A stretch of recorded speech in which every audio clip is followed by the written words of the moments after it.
Mr. Klopp, on time always. Shame in me. On time. Hi, Jürgen. You okay?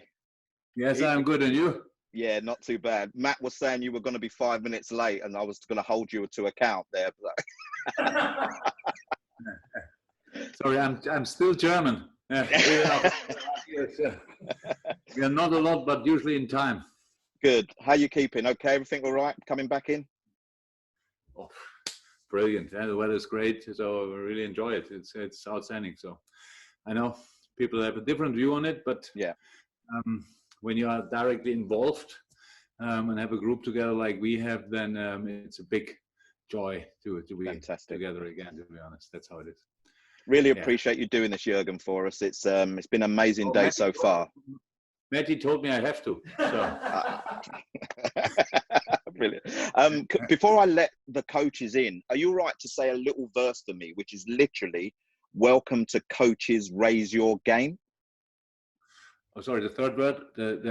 Welcome to coaches, raise your game. Raise your game. Yes. Of course. Welcome to coaches, raise your game. One take, absolutely superb. One take. Right, I'm gonna let the coaches in. You do know that there's also a journalist that is just on listening in, yeah? It's most of the time like this in interviews, so not a problem. Fantastic, brilliant. Right, letting them in now. So you'll have Gerard Lamy, who should be coming in. There's Gerald. Hello. Gerald, pleased to meet you. Mr. Jürgen Klopp. Hey, nice to meet you. Hi, how are you? I'm good, thank you. How are you? Very good today. It's one of the better days. How's things in this time now, in lockdown? How are you keeping? Okay, okay. So obviously it was a bit long, but apart from that, it was we had the longest time off from football I ever had in my life. So it was good in moments, but of course we are all in the same situation. So worried about all the things around, worried about friends and family. So that's not good. But yeah, we made the best of it. That's brilliant. Yeah. Right, Gerald, do you know where Taff is? Is he joining? He's going to miss out on a great. We've only got half an hour of Jürgen's time, so I don't want him to miss out. Yeah, I've messaged him, but he hasn't got back to me yet. He was waiting, and then I had to dismiss him for a little while. Well, listen, Jürgen, I'll tell you what we do. We'll crack on with Gerald, and when Taff joins in, he can join in and we'll hear that story. So I'm going to let Gerald kind of explain his journey, a little bit of who he is, first of all, so that you can get a kind of snapshot of the person that's in front of you. And then hopefully Taff will join in as well. Yeah. So Gerald, the floor is yours. Brilliant. So yeah, again, I didn't expect to be sitting here to be speaking with Jürgen Klopp in a lockdown, but I really appreciate your time. But yeah, just a brief background on my story. Originally, I'm from Albania. I've lived in Germany, in Kaiserslautern. I used to speak German, but I can't speak a word now. Sometimes when I look at videos when I'm younger and I'm thinking I'm speaking German, it's pretty strange. But yeah, so I lived in Germany for 4 years, and then from there I moved to the UK, to London, East London, which is it's an interesting place. It definitely helps you to build character for sure. And from there, you know, I played football locally, played football in academies till the age of about 16. And then from there I got released, which was a critical time in my life personally. And then I thought, you know, there's something more that I just want to be part of football. So I thought, you know, let me get into coaching from a young age. I started coaching at the age of 24. I had a period of from 16 to about 20. I stopped playing football completely. Again, when I was 16, I was devastated that I didn't get a youth contract. And again, yeah, growing up in East London, there's a lot of temptation, being around the wrong crowd, things like that, you know, family dysfunction. And, you know, at that age, it's critical for a young man to have, you know, a functional family. But nonetheless, you know, I went through a trial and tribulation. I started to, again, like I said, I started hanging around with the wrong crowd, to the point where I was in hospital. I got stabbed, and, you know, that was my moment. That was my critical moment where I was thinking, you know, I need to get back into football because I completely stopped watching football. I didn't want anything to do with it. When the football was on the TV, I said, I don't want to watch football. And that was the moment when I said, you know what, I need to get back into football. And literally I was out of shape. I was not fit. And yeah, I got to the basics, started running, started doing things like that, went into the non-league football. And then I got into a certain level. I played full-time football in Cyprus. And then eventually my ambition as a player didn't really match my ability. So I thought, you know what, let me get into coaching. So I started coaching locally, set up my own academy. And then from there, it got the attention of Arsenal community. So I started doing some community work with Arsenal. And then eventually I ended up going to different countries like Italy, Bahrain. And now currently I'm in Oman, in Muscat. And I'm coaching with Juventus Academy at the moment. So wow, yeah, that's long story short. How old are you? I'm 29.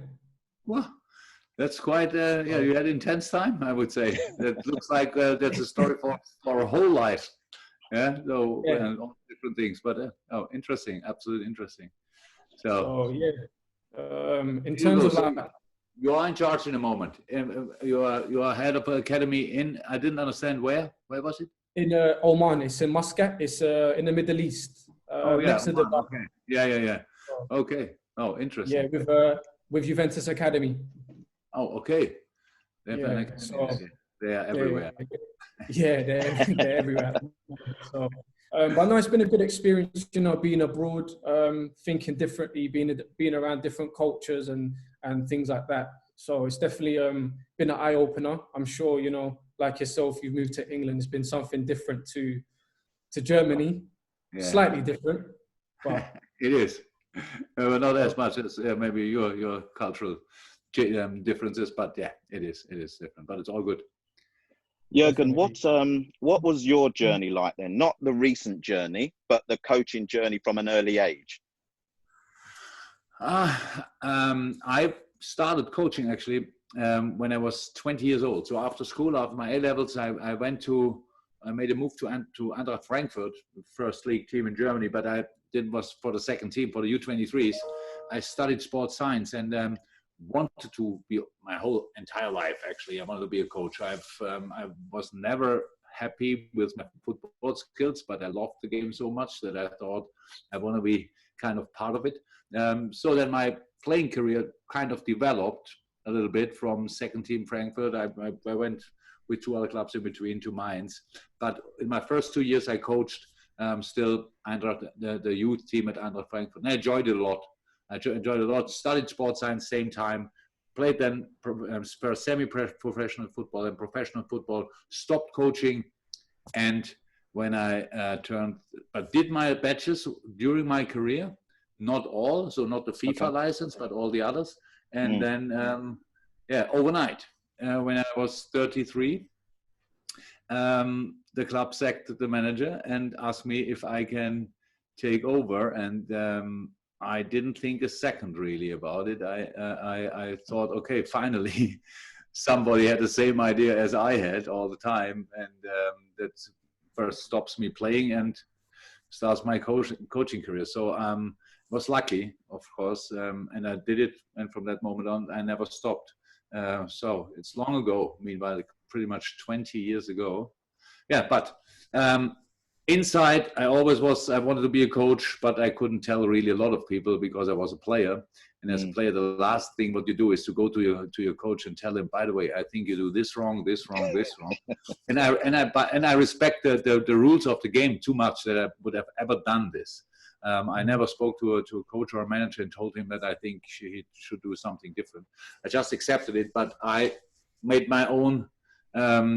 I had my own thoughts about it, and thought maybe if I'm in charge at any day in the future, I probably will do it different or exactly like he did. So how a player career is, that's it.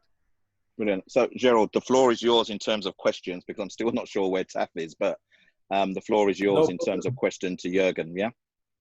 Perfect. So something that but going back to I read your book, which like your history and things like that, it's something that gravitated towards me towards you, should I say, is like your demeanor and your style as a coach in terms of your looks, your dress code, things like that. And someone like me, you know, coming as a refugee to England, you know, appearance and things like that is something that I've always, you know, been kind of cautious about, or been a bit, how can I explain? I've been quite critical of myself to make sure, you know, I'm well dressed and things like that.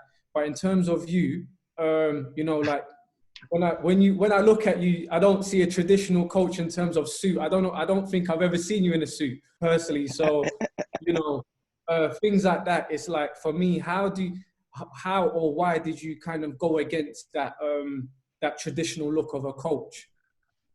Well, it's interesting. So, but I can read between the lines that I look like a tramp on the sideline. Yeah. But it's all good. I take that. So, but it's not a problem. To be honest, I never thought about it. I never that. Oh no, never is not right. For me, I was a player, and the next day I was a coach. That was my life. So I didn't even think about what I could wear. So that's one thing. There was in my locker room was the tracksuit of the guy before, who had the job 2 days before. So I took this one. So just took it and wore it. Didn't even fit me. I didn't think a second about it. I always was just focused on the game. I never thought about how do I look. I know it's not too cool because we are working in public. But then when I came to Dortmund, I thought, maybe now I have to change. So I tried for a while wearing jeans and a shirt, something like that, but it just didn't feel comfortable. And I realized, I think the day before the game, what will I wear tomorrow? And I'm not smart enough to have this kind of different thoughts in my mind. I can be focused on football or something else in that moment. I have no space, but that doesn't mean it's bad for you, what you are doing or what other coaches are doing. I think, for example, the best dressed manager is Pep Guardiola, to 100%. Everything what he wears looks just like, exactly, that's right for him. And he doesn't wear a suit, he just wears casual stuff. The thing is, there's a little bit inside you, and what you told me now, that you as a kid came to England as a refugee, stuff like this. I don't know the English word for it, but maybe you what is deep in yourself is a little bit of lack of confidence.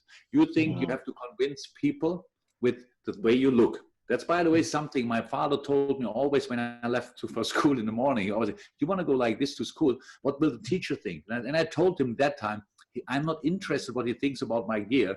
If he's not interested in me as a person, I'm not interested in him. It was pretty, not sure if the right way to say it, but as a kid, it was like this. So I don't want to look awkward. I just don't care in these moments. If I go to a wedding or whatever, I wear what I have to wear. In this moment, I can decide it. That means I don't decide it. Somebody gives me the stuff and I wear it. For you now, be yourself as a coach anyway. It's the most important thing that you really be yourself. Football is it's a cloud thing. You could be the best coach in the world and you have the worst team. Not a real chance. You can be not such a good coach, but have the best team. Can work for a while, but not really. You have to make sure for yourself that you are just by yourself, that you just think about the things you want to think about. And if dressing is one of these things, you want to look great, then wonderful, because it's a festive day, it's a big day, so you want to wear a suit. It's completely fine. I'm just not made for this, that's all. But it's more my fault than your fault. It's really about that you just do what you think is right for you, because whichever role model you have as a coach or whatever, you can never do the same things, because your football has to be mirrored by your soul. I'm 100% convinced. All the rest will always lead to a situation where you realize, I want something different, but all the other people want to see that, so that doesn't really fit together. That's a little bit, that's the thing. So that's where the differences you can see. I like when you see the soul or the character of a coach in the team you watch. You can see, okay, this team plays, look, Pep Guardiola again. If you see a team playing, you think, wow, that's either way Pep Guardiola or somebody who worked together with him. Maybe in some moments you see teams where you think, oh, they are maybe a little bit inspired by me, but it can never be exactly the same. You have to bring your own character in.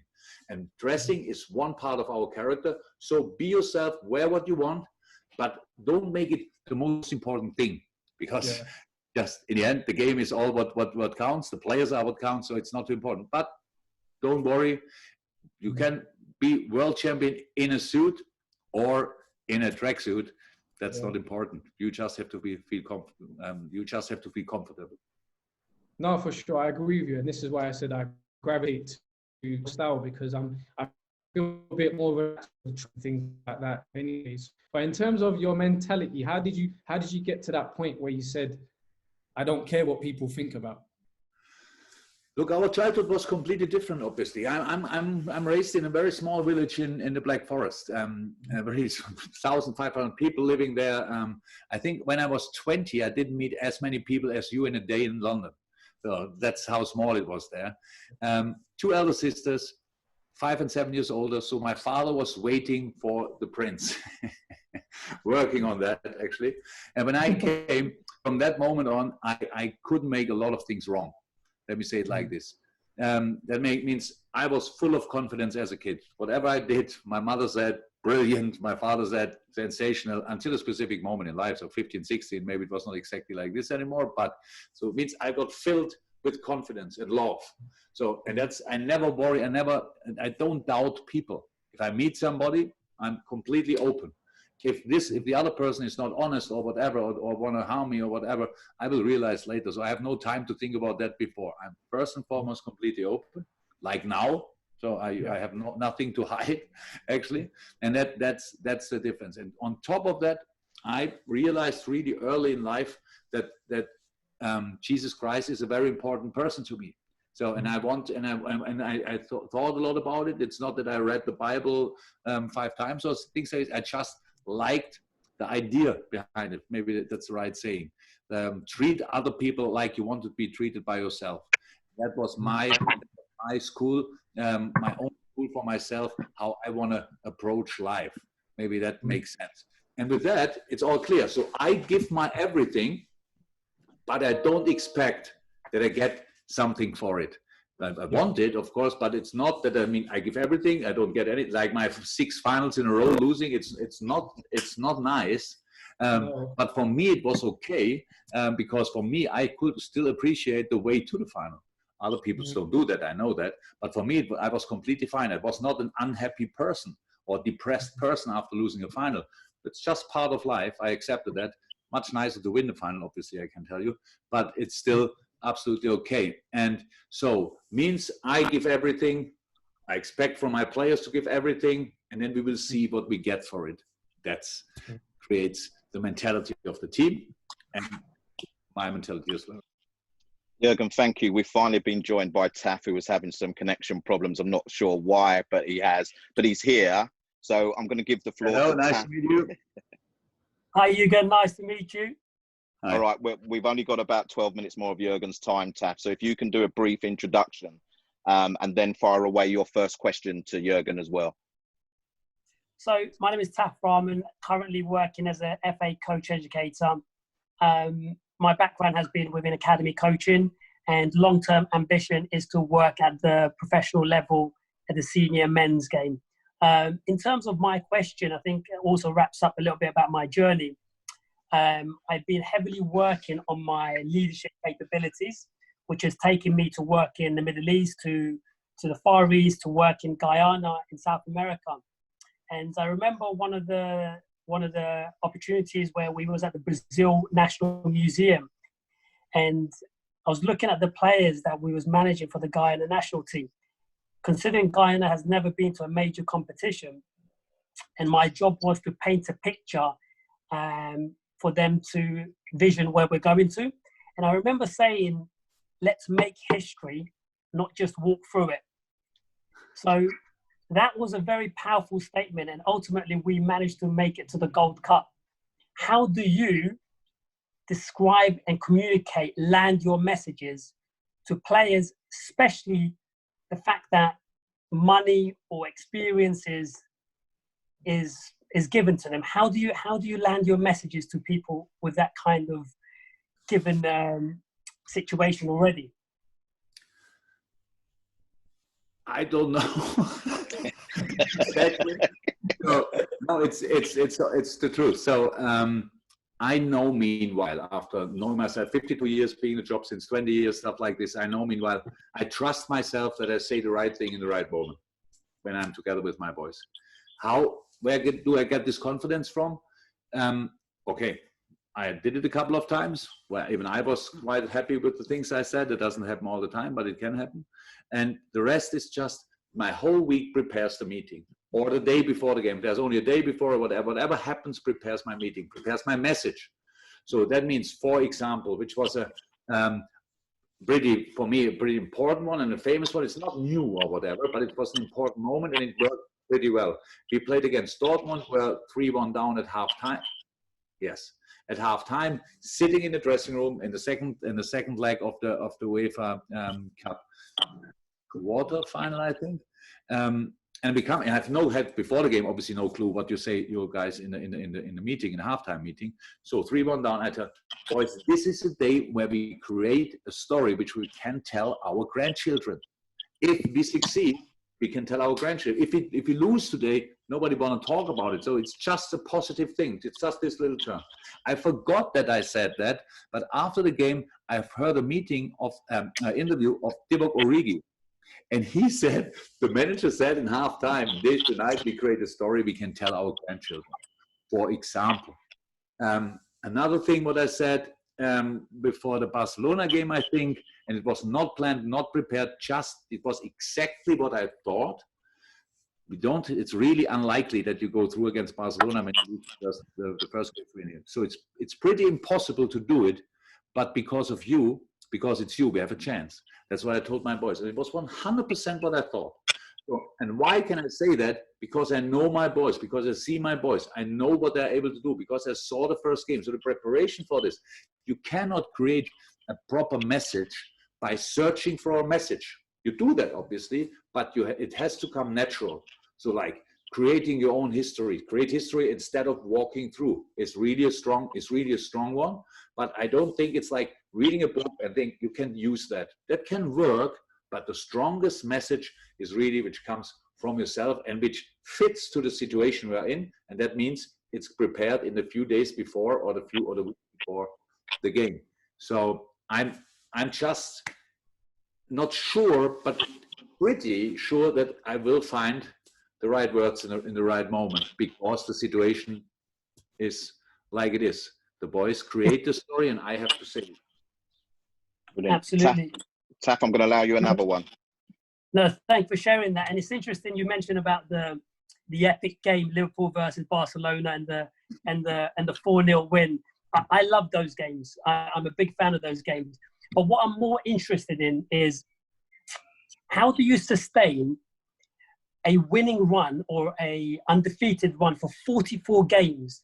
What is the secret ingredients? What kept the players going for that long? Because rising for big occasion is part of it, but how do you do that week in, week out? What's the driving force behind that? So first and foremost, you need a really good team for that. I can tell you. You can do that with each team, but and then it's and how do you get there? How do you get to 10 games in a row, or 20 games in a row? It's exactly the same like you get to 40 games in a row. So it's a little bit. You should think a little bit more positive about yourself. So it's not that difficult to keep yourself in line. Let me say it like this. So for me, it's easy. So we win a game. I'm happy about that. The next day, I don't think a second about the game, especially in a week when you play on Wednesday again and next one on Saturday and stuff like that. Think about it. It just takes good feeling. So it means that doesn't change anything for the next game. In our mind, it's like this. After losing a game, you think it's it's likely or possible for sure that you will lose the next game. When you win a game, you think, I think we can win the next one as well. And it's pretty much both. It's the same probability, because you lost the last game. It's nothing to do with the next game. It's just here. So I'm always on the winning side before a game. That doesn't mean we win all the time, but I always think there's a chance to win this game.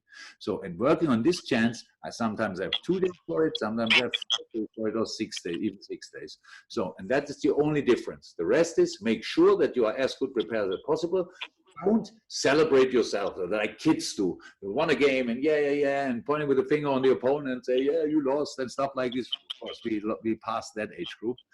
So we are not like this. It's just we expect from ourselves to win it. Then you win it, so you cannot celebrate it for the next 4 days.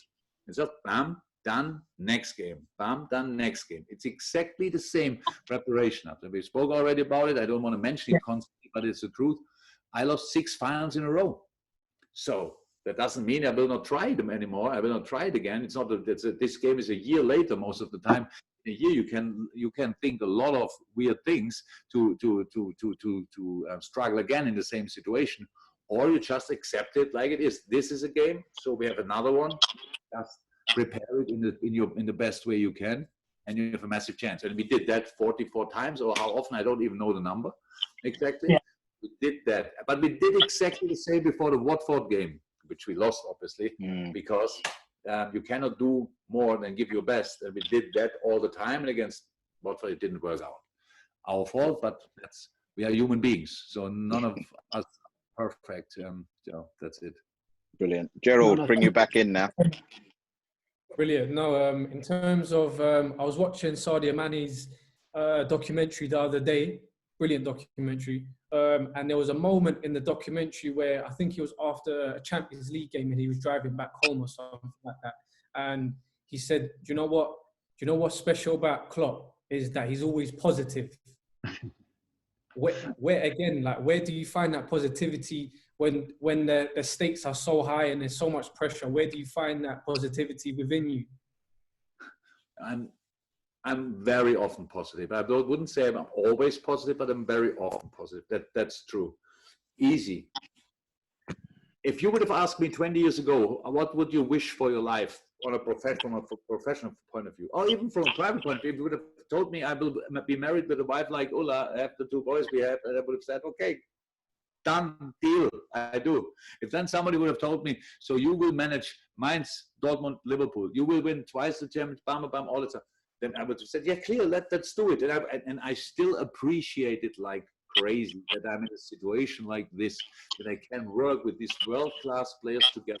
I get up in the morning and I have a smile in my face, because it's just great. It's a blessing to do what I do. And so it's not so difficult for me to stay positive. It's a general thing. Can the boys disappoint me? Not really. When something doesn't work out, I think my message was clear enough. Not they are too dumb to get what I told them. So that's really important stuff. So it means, why should I be unhappy with myself? I just have to improve my message. So I'm not angry with the boys. In a game sometimes when they don't run enough or stuff, then I'm angry in a moment, but not in general. So my life is too good to be not positive from my point of view. As long as I stay healthy, it's all good. So I was lucky in a few moments in my life, really, and I am still. And that means not that I always get what I want, but it means that sometimes at least I get it, and that's often enough for me. And so I'm fine with everything. So positivity is not so difficult. It's always 2 options. You can see it optimistic, you can see it the other way around. And I just decided for myself, as long as nobody told me you have no chance, I will try to make it happen. Taf. Yeah, so it's interesting you mentioned that, and then this whole pandemic situation has allowed me to reflect on a lot of things. And when I think about my journey, and I remember it was Ramadan, I was doing my UEFA A license, and I went 54 sessions, and no one knew I was fasting. You have a very multicultural team.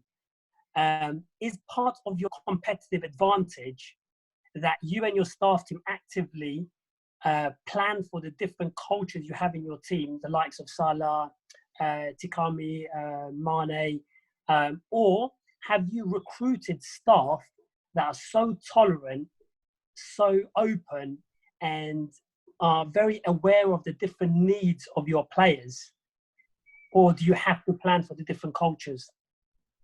We don't really think about it before, because in a different culture, I think you have still a lot of differences. So I think I don't think that all Egypt people are like Mo Salah.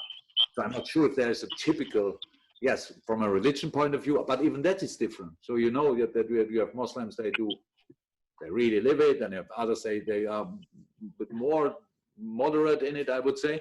So yeah. I don't judge a player and I have no clue about the culture of the culture of an Egypt player or an African player or a player from South America and stuff like this. I don't know it, but what I know is that I try to learn as much as I can about my player, where he's coming from. So it means, and of course, in a good relationship, both parties have to come to each other. So that's how it is. So it means if Mo is coming in and says, so you all have to accept me like I am, and that doesn't really help.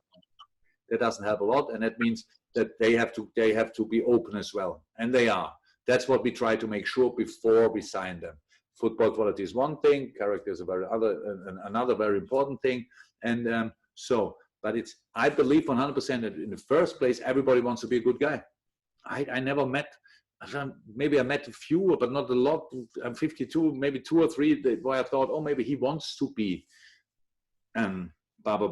like he is. All the other people want to be nice, want to be smart in the best way, want to be positive and all that stuff, but sometimes life doesn't let it happen.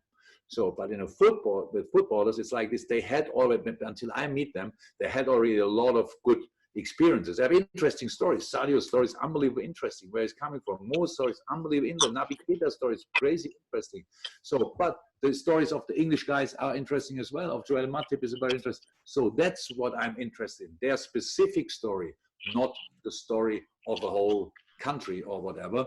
That all builds our character, but it's not only one point which is influential, and all the rest, parents, sisters, friends, the village, stuff like this. So just we are open, but they have to be open as well, and then it can work really, really well. Jürgen, just finally, as we're wrapping up, if you had the opportunity, so let's delve into your coaching brain. What advice would you give? So if you had 2 top tips for each one of the 2 guys that are on the call, what would those top tips be in terms of a coaching development pathway, or with your attitude with players? It's nothing now what you would write in a book or something like this. It's easy to say. So there are so many coaches out there, and if you are really ambitious and want to go up to the top, wherever it will be, you have to understand the game as good as possible. The interesting fact with football is that that's why what we realize every day, that pretty much everybody thinks he's an expert. So because it's a nice game, it's a simple game. So that means that everyone's talking about why he's not shooting that ball, why he's not crossing past the ball, and all like it's that easy. It's a very simple game, but it's not that easy. So, and that's why we stop why so many people think they understand it, they stop so early to learn about football. And there are a lot of things to learn about. There are a lot of things you can do, a lot of things to watch and learn from. So that means you have to learn constantly. You have to be open to learn. Then you have to, that's one thing. You have to be really to learn. In the moment you stop learning, the game develops. The game develops constantly. When I started 20 years ago, so what, is this the same game? No, it's absolutely not the same game. It's so much more physical, so much quicker. So many things which are really different. And now that's one thing. What would I give you? Keep learning. Really try to understand it better and better and better. And the other thing is be yourself, because you have no other chance. In the moment when you try to act like somebody else, the day is not the things you have to do over the day.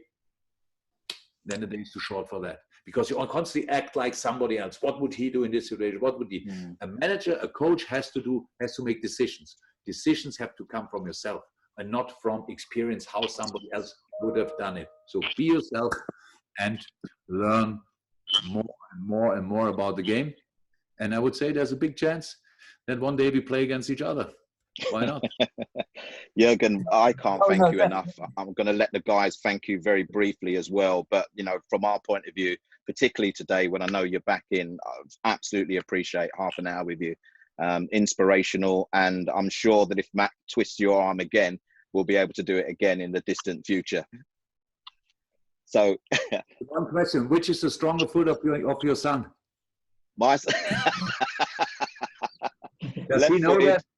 No, but he was left-footed and worked as hard as possible on the right, to the point where people do not recognize what is the strongest foot. Wow. He just worked and worked, and he did it. He worked hard and hard and hard. But yeah, I'll let him know that you asked. My left foot got weaker with each day of my life. So really? I started with a weak left foot and ended up with a very, very, very, very weak left foot. Listen, we're going to run out of time. So Taff and Gerald, do you want to say big thank you to Jürgen for us, please? Yeah, Jürgen, appreciate your time immensely, and hopefully one day we will be able to come and visit you at the training ground. Oh, he's put that one in there. Taff. Similarly from me, Jürgen, really appreciate you taking the time to share your experience. Sound got a bit worse, I'm not sure. Yeah, but Taff, we've lost you. We've lost you, Taff. Yeah. Listen, I'm gonna have to let Jürgen go. So Jürgen, really appreciate it. No worries. Thank you so much. And hopefully you're back playing really soon. Yeah. Wish you all the best. Take care. Yeah. Bye bye. Take care. Thanks, guys. Thanks, guys. Thank you. Thank you. Thanks for that, Troy. Guys, no worries at all. Yeah. Absolute pleasure. Questions were amazing. The questions, Taff, the questions were amazing. Well, we've lost Taff again. Sorry.